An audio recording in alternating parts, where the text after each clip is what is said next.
तपाईले कसैलाई तपाईको साथीभाइ इष्टमित्र आफन्तलाई रिफर गरे बापत 1 महिनाको इन्टरनेट तपाईको साथीभाइलाई पनि र तपाईलाई पनि हुन्छ है।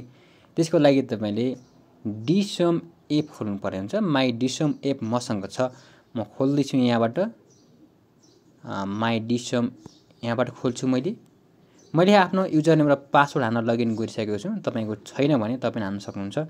त्यसपछि तपाईले यहाँ लास्टमा यो हात जस्तो देखाएको छ, यसमा क्लिक गर्ने अनि तपाईको साथीभाइको नाम यहाँबाट ठक्क हाल्दै जानुभयो, इमेल हाल्नुभयो, त्यसको लोकेसन बताइदिनु भयो, अनि कुन प्याकेज लिँदैछ, कम्बो प्याकेज हो कि 1 महिनाको प्याकेज हो कि 3 महिनाको प्याकेज हो कि हैन। कम्तीमा पनि 100 MB भन्दा बढीको प्याकेज हुनपर्छ जस्तो लाग्छ मलाई हैन। अनि फोन नम्बर हाल्नुभयो भने अनि यहाँबाट सबमिट गर्नुभयो भनिसकेपछि तपाईले हेर्नु त यहाँ भनेको छ टर्म एन्ड कन्डिसन तपाईले पढ्न सक्नुहुन्छ। यो 12 महिनाको लागि, 6 महिनाको लागि, 3 महिनाको लागि भनेर भनेको छ हैन। यो गर्नुभयो भने तपाईले 15 दिन भित्र तपाईले 1 महिनासम्म फ्रीमा चलाउन पाउनुहुन्छ इन्टरनेट है त। यो भिडियो तपाईको साथीभाइलाई शेयर गर्नुस् र 1 महिना इन्टरनेट मज्जाले चलाउनुस् है त।